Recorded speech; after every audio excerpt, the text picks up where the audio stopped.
Bismillahirrahmanirrahim. Assalamualaikum warahmatullahi wabarakatuh. Alhamdulillahirabbil alamin wassalatu wassalamu ala rasulillahi amma ba'du. Baik pemirsa dimanapun Anda berada, kita kembali di kesempatan kali ini di Muslim Inspiratif, dan tentunya di acara ini senantiasa kita mendatangkan narasumber-narasumber yang insya Allah akan memberikan inspirasi buat kita semua. Hari ini kita mau bahas berkaitan dengan alat-alat kesehatan, tentunya bersama narasumber kita yang insya Allah berkompeten di bidangnya dan berpengalaman. Ya, di sini ada Pak Arif, langsung kita sapa. Assalamualaikum, Pak. Waalaikumsalam warahmatullahi wabarakatuh. Oke, Pak, kita kenalan dulu mungkin ya. Baik. Jadi mungkin supaya pemirsa ini kenal. Nah, ini Pak Arif nih katanya ahli teknisi dalam bidang alat-alat kesehatan. Nah, ini mungkin bisa diceritakan dulu nih latar belakang kuliahnya dulu di mana gitu, kok bisa menguasai di bidang itu gitu. Bisa nyantol gitu. Bisa nyantol ke situ atau memang keinginan dari kecil atau nggak sengaja juga sih ke situ. Betul. Baik, terima kasih atas waktunya. Puji dan syukur kehadirat Allah Subhanahu wa taala. Bismillah. Salawat serta salam kita panjatkan kepada kehadirat Nabi besar kita Muhammad SAW. Makasih Pak Slamet ini sudah mampir ke kantor kita. Jadi memang PT Insaba ini berdiri dari tahun 2016 ya Pak. Gitu. Jadi latar belakang saya, background pendidikan saya adalah teknisi alat-alat kesehatan. Gitu. Jadi ini memang tidak sengaja ya Pak. Iya, saya pun ibaratnya mengikuti kata orang tua aja dulu. Jadi dulu waktu saya asli kebetulan di Bekasi ya. Kecil dan besar di sana. Jadi sampai SMA, sampai kuliah di Jakarta. Jadi pada saat dulu lulus SMA, orang tua menyarankan, karena kebetulan orang tua saya kerja di Depkes, Departemen Kesehatan dulu ya. Sekarang ini kan namanya Kemenkes gitu.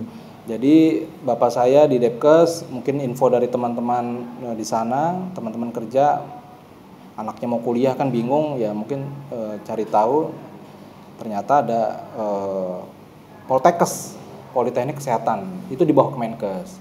Di situ ada 7 jurusan waktu itu. Ada ATEM atau Akademi Teknik Elektromedik yang saya pilih. Ada ATRO, Akademi Teknik Radio Diagnostik, yaitu operator ronsen. Kalau saya tadi ATEM itu teknisinya ya, alat-alat kesehatan secara keseluruhan.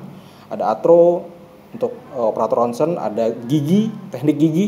Oh, gigi buat gigi itu ada sekolahnya sendiri, Pak. Oh, berarti bukan gigi lembu diambil di pikir enggak ya? Bukan. Gitu. Jadi ada teknik gigi, ada kesehatan lingkungan, ada farmasi, ada apa lagi ya?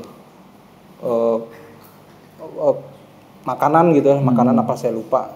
Terus satu lagi ada apa ya? Saya lupa tuh. Gizi. Gitu. Oh, berarti itu memang pilihan Bapak atau pilihan orang tua? Pilihan orang tua, Pak. Sampai jurusannya juga? Iya. Kenapa nggak jurusan yang lain aja gitu? Mungkin karena laki-laki ya, mungkin teknik ibaratnya kan kalau mayoritas laki-laki mungkin bapak saya mungkin beranggapan mungkin pasti suka teknik gitu ya. Jadi bukan karena dulu waktu kecil suka bongkar-bongkarin kulkas.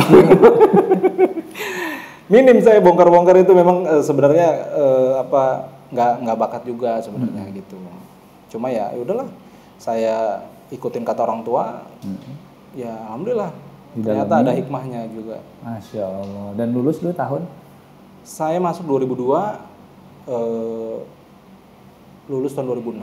Tahun 2006 lulus? Seharusnya saya lulus 2005. Kenapa saya 4 tahun? Karena memang ternyata untuk lulus dari ATEM itu susah. Gitu Pak. Jadi di sana 4 tahun 5 tahun malah. Padahal harusnya D3 kan 3 tahun. Ini saya 4 tahun. Karena memang dulu kita mau lulus itu kita disuruh bikin karya tulis ilmiah. Satu orang satu alat. Satu alat? Satu orang satu alat, Pak. Jadi masing-masing mahasiswa bikin rancang bangun atau simulasi alat kesehatan. Oh, Gitu. Makanya di situ yang rumitnya. Kalau jurusan lain itu 3 tahun pasti lulus ya. Tapi kalau khusus atom itu 4 tahun, 5 tahun tuh hal yang biasa gitu di sana. Gitu. Oh gitu, dan Bapak 4 tahun lulus. Ya. Masya Allah, luar biasa. Dan itu tahun 2006. 2006. Setelah tamat itu apakah, mohon maaf ini kok sekarang kan begitu wisuda, senang-senang besok selamat datang. Welcome to the jungle. Nah itu apakah langsung dapat kerjaan atau gimana dulu? Ya alhamdulillah saya nganggur 4 bulan. Oh nggak lama dong? Ya lumayan, ya nggak lama sih ya hitungannya. Saya lulus bulan September ya kalau nggak salah. Ya udah, sudah bulan September, akhirnya 4 bulan ya melanglang buana lah nganter sana sini. Kirim berkas sana sini. Pokoknya sesuai dengan kayak lagunya Innovalas lah. Dan akhirnya alhamdulillah bekerja. Alhamdulillah diterima di PT Enseval tadi. Enseval Putra Mega Trading dulu. Oh, sesuai jurusan. Sesuai jurusan. Alhamdulillah, karena banyak orang yang beda jurusannya gitu. Nah, itu dia. Kalau di Atem memang atau kalau di Poltekkes itu rata-rata lulusan di sana itu sesuai dengan jurusan biasanya ya. Karena kayak kita yang dibutuhkan rumah sakit kan teknisi, kita bisa masuk ke situ. Di perusahaan swasta juga kita bisa masuk. Oh gitu. Terus bisa kecampak sampai ke Medan gimana? Nah itu dia Pak. Jadi PT Enseval itu mungkin nyari teknisi udah lama untuk di Medan. Cuma nggak pernah dapet gitu. Nggak ada yang mau pesen. Nggak ada yang berani. Jadi nggak tahu saya ya, kalau saya sih dulu beranggapan masih muda ya kan, kenapa enggak saya hijrah gitu kan, karena memang saya butuh tantangan baru juga waktu itu ya, dan juga mungkin paling utama butuh pekerjaan dulu ya. Tapi orang tua itu ikhlas itu? Nggak ikhlas awalnya. Cuma saya yakinkan lah, ya udahlah mah nggak apa-apa kan, cuma 2 jam kalau naik pesawat saya bilang. Nggak ikhlas orang tua, saya pun sebenarnya awal-awalnya, aduh kok semakin mendekati hari H mau berangkat, kan di training dulu saya 6 bulan. Mulai agak ragu-ragu. Ragu-ragu saya Pak. Jadi namanya anak muda ya, di sini nggak ada keluarga, nggak ada sanak saudara sama sekali, sebatang kara lah waktu itu. Jadi ya ini juga sih. Akhirnya mencari keluarga. Akhirnya mencari dapat keluarga di sini. Terus berapa tahun dulu kerja di situ? Kurang lebih 4 tahun. 4 tahun. Setelah itu memutuskan untuk buka perusahaan sendiri? Ya, setelah itu saya melihat mumpung saya belum nikah waktu itu ya, masih sendiri. Artinya banyak hal yang nggak menjadi beban saya gitu. Nanti tulus lah. Resikonya dikit lah. Ya, karena saya masih sendiri. Kalaupun gagal nanti ya saya tinggal pulang lagi kan ke rumah orang tua gitu kan. Karena saya masih sendiri. Kalau pertimbangan saya kan kalau setelah menikah nanti punya anak mungkin makin berat lah bebannya gitu kan. Jadi saya memulainya sebelum menikah. Oh gitu, memberanikan diri. Karena pertimbangan tadi gitu. Jadi awalnya itu apakah memang sudah di planning bakalan sebesar ini atau? Enggak. Jadi dulu memang saya memprioritaskan waktu keluar dari perusahaan lama. Saya bergerak di bidang servis karena background kita teknisi, ya tentunya nggak punya modal saya kan, Pak Slamet. Artinya memang saya harus memulai itu dari nol gitu sama teman-teman. Waktu itu saya memang join sama teman, bukan saya sendiri. Ada tim juga. Ada tim. Jadi ya itu tadi dari servis. Dari satu rumah sakit, ada uang lebihnya saya kumpulin buat bikin CV. Tapi dulu CV ya? Sekarang CV. Dulu CV Mandala Techno Group. Karena dulu kan ngontrak di Mandala itu. Nah, jadi namanya Mandala Techno Group. Terus berubah jadi imut, ini apa ini kok tiba-tiba sosok Bang Arif yang kalau kita lihat nih lelaki sejati kok tiba-tiba imut gitu. Jadi imut ya? Jadi imut nih apaan nih? Dengernya mungkin agak geli gitu ya. Kok kayak kecewek-cewekan gitu. Iya, jadi memang berkembangnya perusahaan alhamdulillah di tahun 2015 kita coba upgrade dari CV ke PT. Jadi di tahun 2015 akhir kita upgrade ke PT namanya Insaba Media Utama. Jadi Insaba itu ada filosofinya atau kepanjangannya, singkatan sebenarnya. Jadi Insaba itu adalah singkatan dari Insya Allah Barokah. Masya Allah. Jadi media utama ya kan. Jadi keberkahan ini menjadi media yang utama nanti buat kita gitu kan. Jadi jalan 2015 akhir, 2016 kita baru merintis jadi di perusahaan gitu. Dan disingkat jadi IMUT. Iya, jadi makanya orang mungkin kok geli gitu dengarnya, apalagi alamat email kan IMUT Medan dulu kan masih pakai Gmail. Sekarang kita udah punya ini sendiri. Jadi IMUT itu memang sebenarnya bukan supaya orang gampang ingetnya gitu loh. Sebenarnya tujuan saya awalnya apa sih emailnya yang harus saya buat biar orang langsung inget gitu. Jadi mungkin brandingnya saya Insaba media utama itu saya singkat jadi IMUT juga gitu. Gitu. Berarti itulah tadi awal-awal kenapa dia namanya IMUT ya. Ya, dan sampai sekarang. Sampai sekarang. Masya Allah. Tapi itu kan dulu kan di bidang servis ya. Sekarang sudah penyedia alat. Betul. Jadi kalau dulu CV Mandala Techno Group servis kita fokusnya. Setelah kita upgrade ke PT Insaba, kita jadi perusahaan PT, itu kita fokusnya ke pengadaan. Pengadaan alat. Karena background saya dulu belajar di perusahaan yang lama itu alat-alat laboratorium. Terakhir saya punya ilmu di situ gitu. Akhirnya saya kembangin lagi memang di laboratorium kita fokus. Oh, khusus laboratorium. Khusus laboratorium di rumah sakit.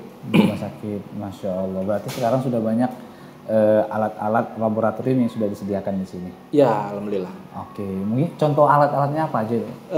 Contoh alat ya umumnya di rumah sakit itu ada alat hematologi atau untuk cek sel darah merah. Kalau kita demam, tipes, trombosit dan lain-lain DBD itu pakai namanya alat hematologi. Ada alat kimia darah atau chemistry analyzer itu untuk periksa kimia darah, kolesterol, gula, protein, SGOT, SGPT, ginjal, fungsi hati, profil-lipid, kolesterol lengkap, itu semua namanya alat kimia darah. Oh gitu. Saya belum tergambar itu Pak, mohon maaf lah. Belum ada bayangan ya? Soalnya saya kok tahu masuk klinik itu taunya kalau nggak disuntik dikasih obat gitu. Sama diperiksa pakai apa namanya itu? Stetoskop. Stetoskop itu aja gitu. Iya. Kalau boleh tahu nanti kita bisa lihat-lihat nih. Boleh nanti yang ada di workshop kita. Contoh-contohnya. Ya contohnya fungsinya. Ada beberapa alat tapi nggak semua alat gitu. Oke, nanti beberapa aja. Boleh kita lihat-lihat nanti? Boleh. Oke, siap. Baik, pemirsa dimanapun Anda berada jangan kemana-mana. Karena setelah ini kita mau lihat nih alat-alat kesehatan dan fungsinya apa-apa aja ya supaya nanti nggak salah ya. Jadi alat gula darah ternyata untuk cek golongan darah kan misalnya gitu. Alat gula darah.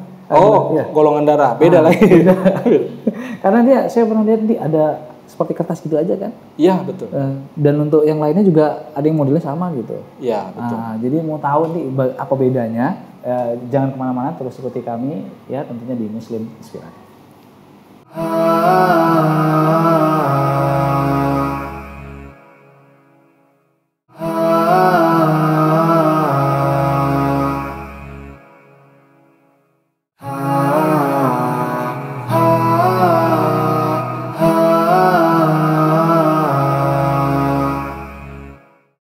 Ya, alhamdulillah pemirsa kita kembali di kesempatan kali ini masih di Muslim Inspiratif dan masih dengan Pak Arif ya, ini teknisi alat-alat kesehatan dan tentunya nih ini udah ada beberapa alat kesehatan nih di hadapan kita dan kita mau tahu juga nih fungsi-fungsinya bagaimana ini. Oke. Pak, ini dari yang mana nih? Yang kecil ya? Mungkin saya kenalkan dari ujung ya. Oke. Pak Slamet. Jadi ini alat infus pump itu untuk cairan infus masuk ke dalam tubuh. Digunakan di rumah sakit. Loh, biasanya kan infus itu kan tinggal digantung, masukkan gitu. Betul. Kalau itu kan ada yang manual tetesnya. Kalau ini bisa diatur. Oh gitu. Jadi ini untuk di rumah sakit ketika di ruangan ICU biasa pakai ini. Karena kan ICU itu butuh penanganan khusus ya. Kalau orang yang di ICU itu kan dia dalam masa kritis gitu kan. Jadi ini yang bisa memantau mereka biasa pakai alat infus pump. Oh, ini dia. Ini biasa di ICU. Ah. Betul. Nah, ini mungkin di lab centrifuge untuk muter darah kita tadi kalau tadi kita bahas masalah alat kimia darah. Nah, ini pemisah antara nanti kan yang diambil itu sel darah merah. Jadi nanti diputar dulu darah itu pakai tabung, ditaruh di dalam sini. Oh, gitu. Ditaruh dalam sini, diputar, itu nanti sel darah merah akan berpisah serumnya. Serum itu yang warna kuning-kuning gitu. Nah, itulah serum darah itulah yang nanti akan dibaca di alat. Bukan darah merahnya. Buat kayak mesin cuci gitu ya? Ya, kayak mesin cuci. Diputer-puter. Diputer-puter, betul. Ah, gitu. Masya Allah. Berarti inilah dia caranya kalau mau tes. Dan itu nanti langsung keluar hasilnya, enggak? Ya, dia diputar selama kurang lebih 5 menit. 5 menit. Jadi untuk memisahkan sel darah merah dengan serum tadi. Serum tadi yang nanti akan digunakan di alat kimia darah. Oh, itu biasanya untuk mendeteksi penyakit apa aja, Pak? Ya itu untuk kimia darah kayak gula, kolesterol, trigliserid, SGOT, SGPT, HDL, LDL. Banyak parameternya banyak. Bilirubin. Kalau cek gula darah itu alatnya cuma kecil aja itu. Ya, kalau itu khusus gula darah aja. Oh, gitu. Yang keluar cuma kadar gulanya aja. Kalau ini dia diputar darahnya ini biar tahu hasil secara keseluruhan, lebih lengkap lagi pemeriksaannya. Biasa itu dari dokter penyakit dalam, ya semua dokter itu pasti butuh diagnosa dari kimia darah sesuai kebutuhan. Masya Allah. Ini yang kayak dispenser. Nah, ini kayak ATM ya. Kayak ATM ya. Tuh jangan-jangan ATM beneran ini. Memang ini alat elektrolit. Jadi alat elektrolit ini khusus memeriksa kadar cairan dalam tubuh kita. Cairan. Natrium, kalium, klorida. Kalsium juga bisa. Berarti ini untuk cek cairan, dia cairan kekurangan tubuh. Cairan atau tidak? Betul. Ini dibutuhkan di rumah sakit ketika ada dokter yang minta mau mengetahui cairan dalam tubuhnya. Misal ya sesuai dengan diagnosa dari dokter lah pastinya. Ini dia termasuk dehidrasi atau tidak? Nah, betul. Penanganan mereka di ICU, di ruangan di rumah sakit lah. Yang membutuhkan juga pemeriksaan. Berarti itu semuanya di sampelnya dari darah? Iya, serum. Yang tadi saya bilang serum yang tadi dibaca di sini. Oh gitu. Masya Allah. Berarti saling apa ya? Saling berkaitan. Berkaitan ya. Saling berkaitan. Berarti umumnya yang inilah yang paling banyak ada lah ya. Ya, ini di laboratorium. Laboratorium harus ada. Betul. Di sini di laboratorium alat elektrolit harus ada juga. Gitu. Jadi memang ini alat-alat utama termasuk di laboratorium. Ini semuanya mohon maaf nih, kita jual atau cuma boleh disewakan? Iya, boleh. Yang tadi saya bilang KSO itu kan kerjasama operasional, kita bisa kerjasama dengan rumah sakit, kita taruh alatnya, terus kita tinggal kontrak bahan habis pakainya atau reagensianya. Oh gitu. Gitu Pak Slamet. Oh gitu, berarti artinya kalau kita punya klinik atau kita punya rumah sakit, betul, bisa ngambilnya ke sini. Bisa. Tanpa dia harus beli alat, mungkin kita yang investasi nanti. Kerjasama operasional KSO. Berarti selama ini sudah ada beberapa rumah sakit dan klinik yang sudah kerjasama? Ya, alhamdulillah sudah ada. Masya Allah, berarti tenang aja nih. Ya jadi walaupun rumah sakit yang kadang kan, waduh kami nggak punya alatnya, nggak punya. Kebanyakan rumah sakit gitu kan. Betul. Dirujuk ke sana. Betul. Padahal bisa kerjasama dengan kita. Betul. Padahal bisa. Ini jadi solusi juga nanti mungkin buat yang punya usaha di dunia kesehatan, khususnya rumah sakit, klinik, atau vaskes lainnya. Wah, ini solusi nih buat para pemirsa semua yang mungkin punya klinik atau mungkin rumah sakit lah ya, yang beranggapan bahwasannya alat kami tidak lengkap, Bapak harus dirujuk ke rumah sakit kota misalnya. Iya. Kebanyakan gitu kan, ternyata bisa kerjasama dengan kita. Bisa, betul. Masya Allah. Oke. Selain alat ini, ada alat apa lagi nih Pak? Nah, ini kita geser lagi. Ini alat yang mungkin udah kita pretelin ya, alat rusak, tapi alat hematologi. Nah, ini termasuk ini. Ini alat hematologi, pemeriksaan darah merah. Dia tanpa dipisahin dari sentrifuge tadi, dia bisa langsung baca. Jadi untuk mengetahui sel darah merahnya. Yaitu untuk penyakit-penyakit yang butuh trombosit, leukosit gitu. Jadi untuk DBD dan lain-lain yang butuh ini pemeriksaan hematologi, inilah alatnya. Oh, itu dia alatnya. Nah, berarti itu nanti dia sampelnya dimasukin kemana aja? Ini Pak, nanti ada jarum keluar. Kalau alat ini nyala, jarum kita tinggal masukin dari tabung, tinggal masukin aja. Oh gitu. Alat ini langsung menghisap dan langsung counting, langsung ngukur berapa kadar trombosit kita, RBC, berarti WBC. otomatis dia, nggak perlu disuntik manual? Enggak, otomatis. Oh gitu. Jadi ini alat termasuk alat teknologi tinggi. Kebetulan alat hematologi kita yang jadi andalan kita Nihon Kohden, mereknya dari Jepang. Oh gitu ya, mereknya Nihon. Nihon, mungkin bacanya agak susah nih, Nihon Kohden. Alat hematologi betul. Kebanyakan makan ubi, saya susah ngomong bahasa harus asing ya. Makan sushi baru gampang nih ya, sushi. Masya Allah, oh gitu dia. Betul. Berarti termasuk alat cuci darah beda ya? Beda. Alat cuci darah itu bukan di lab. Kalau kita kan di lab nih. Cuci darah itu di ruangan khusus lagi, HD namanya, hemodialisa. Nah, itu ruangan khusus lagi untuk cuci darah, khusus cuci darah. Kalau kita untuk laboratoriumnya, diagnosanya. Betul. Gitu. Berarti apa bedanya sama alat yang tadi, Pak? Ya ini, kalau ini sel darah merah yang tadi parameternya beda. Oh gitu. Jadi ini untuk pemeriksaan sel darah merah kayak RBC, WBC, ya kan, PLT, itu parameternya bukan kimia darah. Tapi kalau yang tadi ini untuk mengetahui kimia darah, dipisahkan darah. Jadi alat lagi nanti alat yang tadi saya bilang untuk kolesterol, gula dan lain-lain, itu alatnya besar. Jadi memang kita nggak punya stok. Oh, tapi kalau pesen bisa? Bisa. Gitu. Masya Allah. Dan alat ini dijual juga? Dijual juga. Intip-intip harga boleh nggak? Boleh. boleh. Siapa tahu nanti kan buka klinik. Iya. Tahu, percuma istri tamatan kebidanan. Oh, istri bidan, Mbak? Pak Slamet? Mantan. Oh, mantan. Sih, ya. Ijazahnya. Iya. Oke, berarti kalau yang kayak gini lah ini yang kayak ATM nih, ATM beras. ATM beras ya, dispenser lah ini ya. Jadi ini harganya kurang lebih 250 juta. Oh. 250 juta itu seharga apa tuh ya? Ginjalnya kamera. Iya, 250 juta seharga inilah ya, mobil. Ya, mobil baru expander lah. Ya.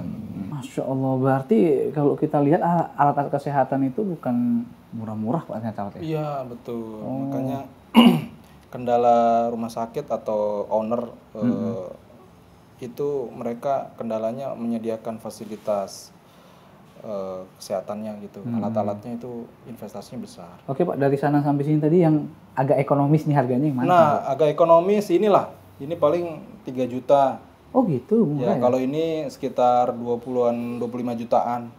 Kecil-kecil mahal itu. Kecil-kecil cabai rawit ini. Masya Allah. Pedes.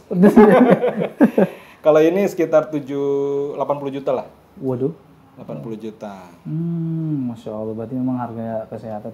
Itulah pokoknya sehat itu mahal loh Mirsa. Betul. Ya. Karena alat-alatnya saja itu harganya sudah mahal-mahal ya. Mahal. Masya Allah. Oke.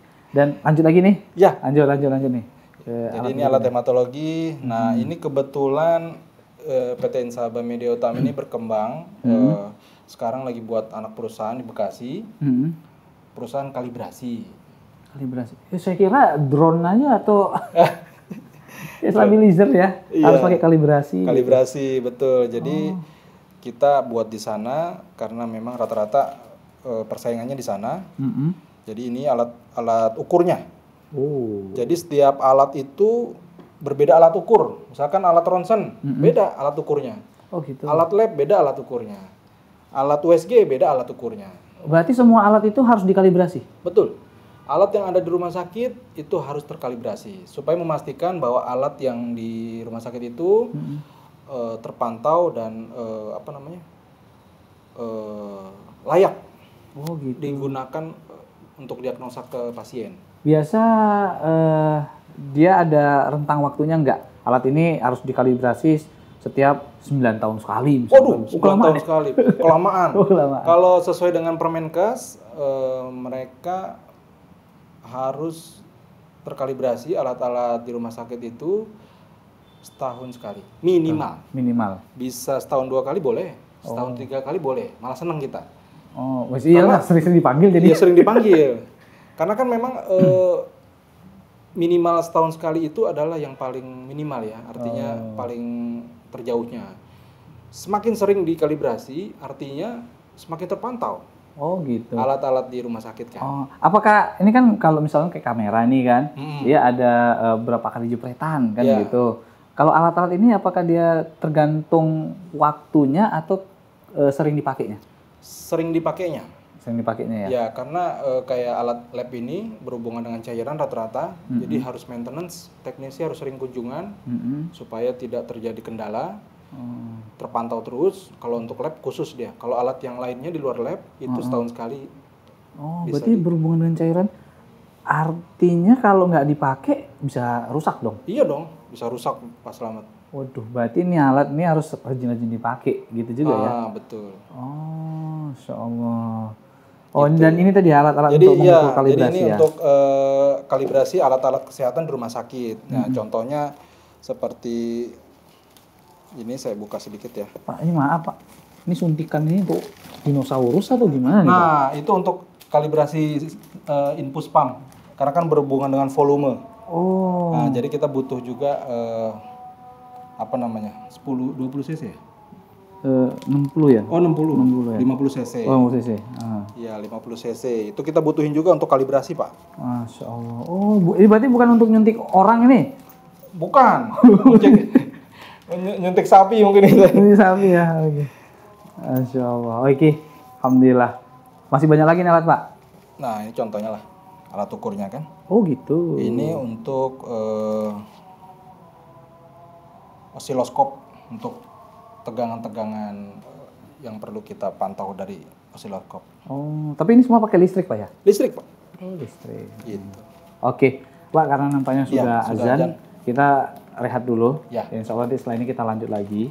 Untuk itu pemirsa jangan kemana-mana ya, karena setelah yang berikut ini kita akan kembali lagi tetap bersama kami di Muslim Inspiratif.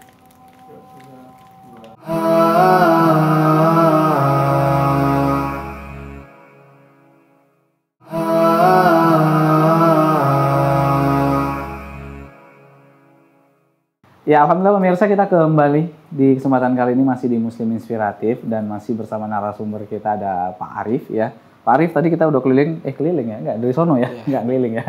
Dari sana sampai sini udah kita perkenalkan beberapa alat-alat ya kesehatan dari rumah sakit, dan sekarang lanjut lagi nih Pak, ada alat apa aja nih Pak yang bisa kita kenalkan lagi nih Pak? Ini alat ukur tentang kalibrasi tadi. Oh, ini masih tetap kalibrasi ya? Kalibrasi. Ini untuk batu timbang timbangan anak. Oh, timbangan anak. Ini kan batu timbangnya ini khusus. Nah, saya kira anaknya ditimbang di sini. Enggak. Apa timbangan untuk ini? Kalibrasinya itu ya? Untuk kalibrasi ya? Betul. Jadi yang tadi saya jelasin, setiap alat itu alat ukurnya berbeda-beda. Beda-beda ya? Betul. Tapi ada juga yang sama? Ada juga yang sama, tapi sedikit lah.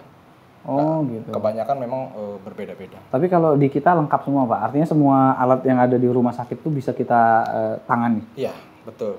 Insya Allah bisa kita tanganin, makanya kita hadir sekarang selain penyedia alat laboratorium, kita juga bisa bantu rumah sakit untuk mengkalibrasi, memastikan alat-alat yang mereka punya itu layak digunakan atau tidak. Kita bisa bantu rumah sakit. Oke, berarti masih sama tadi ya? Iya, masih sama. Kita lanjut ke sono aja lah. Baik.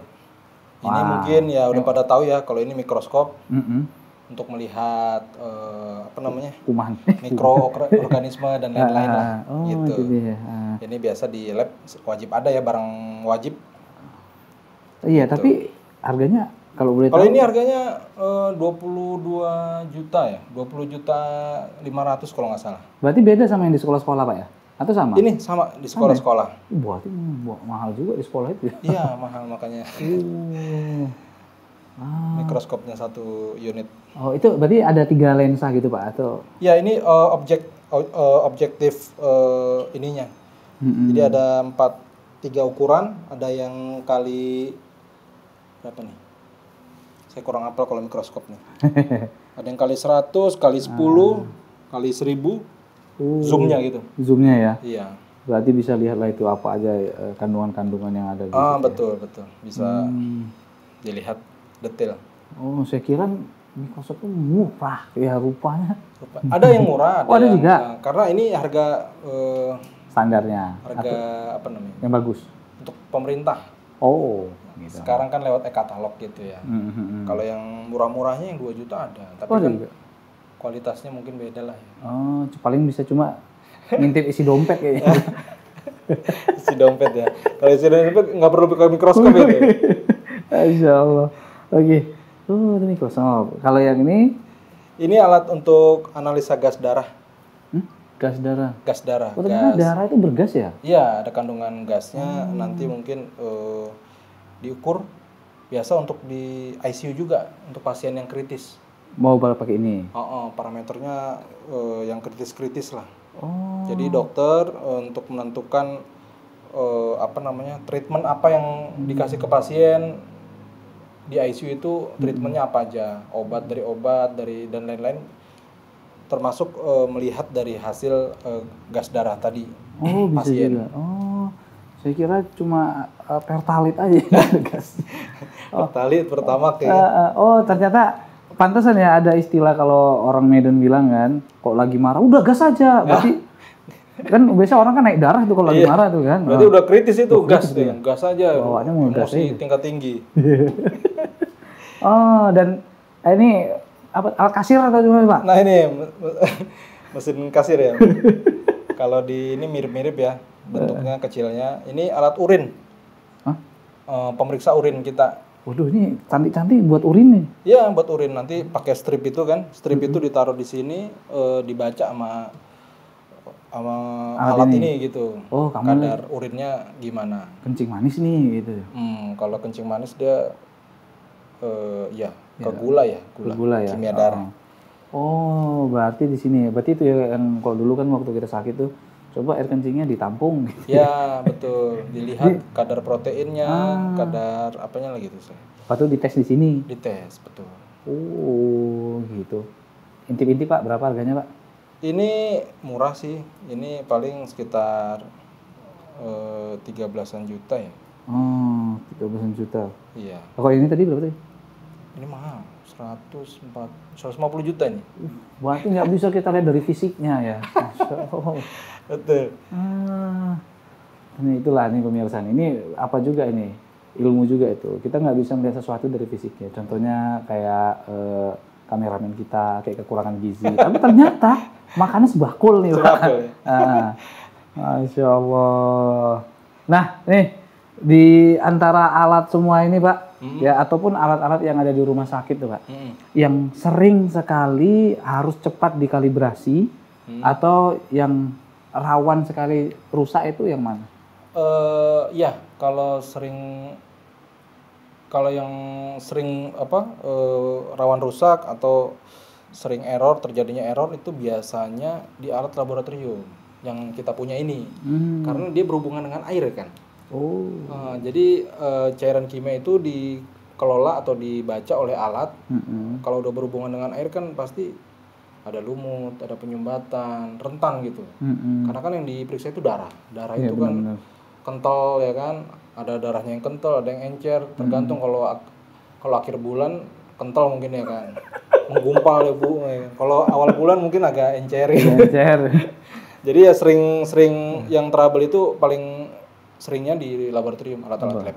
Oh, itu yang sering rusak Pak ya. Betul. Tapi selain alat ini tentunya alat-alat yang lain seperti yang umumnya lah, ronsen, USG, itu juga harus ada kalibrasinya. Ada, wajib. Yang segala sesuatu yang berhubungan dengan pasien atau yang dia sebagai alat diagnosa itu harus terkalibrasi. Betul, makanya itulah layak atau tidaknya harus dikalibrasi. Ya karena terkadang gini dia Pak, kita tes di rumah sakit ini, betul, hasilnya beda. Pindah ke rumah sakit sana beda gitu.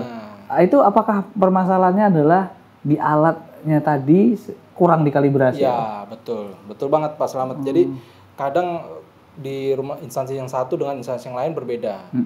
Itu kembali lagi keterkaitan dengan kualitas alat. Ada yang mungkin alatnya kurang bagus, mungkin yang ini bagus gitu. Karena memang alat ini punya kelasnya masing-masing. Kalau pakai alat yang bagus mungkin agak mahal dikit harganya. Kalau pakai alat yang lebih murah mungkin rendah cost-nya, tapi resikonya adalah itu tadi, hasilnya nggak sering efektif ya, bisa melenceng hasilnya. Nah itu. Oh, Masya Allah. Tapi Pak, ini kalau kita lagi periksa nih di sebuah laboratorium atau di rumah sakit, itu boleh nggak kita nanya, Pak, alatnya ini sudah dikalibrasi belum nih? Apa enggak nih gitu? Betul. Atau ada dia legalitasnya, ini alatnya sudah dikalibrasi nih tanggal sekian-sekian gitu. Kalau terkait dengan itu saya kurang begitu paham, tapi itu salah satu hak pasien ya, menanyakan bahwa alatnya sudah terkalibrasi atau belum. Setahu saya itu salah satu hak pasien, bisa bertanya langsung. Tapi memang jarang sih yang nanya ya, karena kecuali orang-orang yang orang-orang mungkin berkecimpung atau punya background di kesehatan. Ketika mungkin ada curiga nih, kok perasaan indikasinya pasien ini nggak ke arah situ gitu. Mungkin dia karena pengetahuan dia tentang kesehatan kan, ilmu dia ada di situ, kok ini hasilnya begini, nggak sesuai dengan indikasi dari pasien. Nah itu mungkin kita yang ngerti, kita bisa menanyakan. Apalagi kan di tahun 2020 ya ada COVID-19 dulu. Betul. Ini kadang mohon maaf banyak masyarakat bilang, sakit pilek aja udah dibilang COVID. Iya. Betul. Itu apakah tergantung alatnya juga ya? Sampai sekarang kan COVID sendiri masih jadi misteri ya. Masih misteri ya. Artinya kejadian kemarin itu memang sebuah sebuah insiden yang memang tidak diduga-duga ya. Nah kalau masalah validalitas dan lain-lain itu wallahualam lah, saya nggak bisa komentar lebih lanjut ya, karena banyak keterkaitan lah segala sesuatunya gitu. Masya Allah. Tapi ada nggak badan pengawasnya itu Pak? Mohon maaf nih ya. Jadi kan mungkin kalau klinik-klinik atau apa yang daripada uangnya untuk bayar teknisi, kalibrasi, dan ini udah apa adanya aja lah selama masih hidup dia kan gitu. Kadang nih mohon maaf nih iya, ada yang demikian gitu. Apakah ada badan pengawas sendiri khusus untuk alat-alat rumah sakit itu Pak? Ada. Pemerintah melalui Kemenkes punya badan, yaitu BPFK, Badan Pengamanan Fasilitas Alat Kesehatan, BPAFK. Jadi khusus di bawah Kemenkes itu punya BPAFK itu, yang memang tupoksinya atau utamanya mereka memastikan di semua rumah sakit itu alat harus dalam keadaan layak. Itu untuk yang di bawah Kemenkes gitu. Ada badan sendiri, semacam kayak kalau obat dan makanan kan BPOM ya kan. Nah gitu. Alat kesehatan ada juga sendiri. Ada juga ya. Betul. Masya Allah, ini luar biasa nih. Nah ini pemirsa nih, ini salah satu saudara kita nih yang berusaha dalam bidang kesehatan ini. Ini hendaknya nih bagi teman-teman semua nih yang terkhusus yang punya klinik, rumah sakit, nggak usah jauh-jauh, nggak usah sama orang-orang lain. Nih ada saudara kita nih yang pengusaha muslim yang tentunya lebih layak lagi ya untuk kita dukung ya usahanya agar terus maju insya Allah. Oke, luar biasa.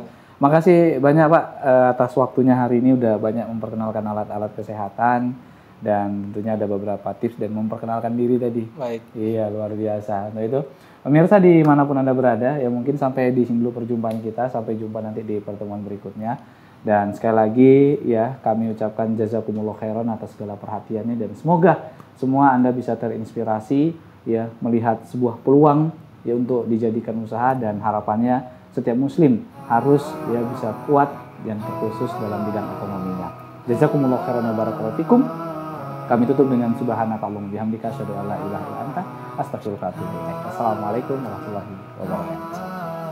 Pak, makasih banyak Pak. Terima kasih Pak. Masya Allah. Terima kasih sudah mampir ke kantor. Alhamdulillah. Tinggal Bapak nih kapan mampir Pak? Boleh, baik.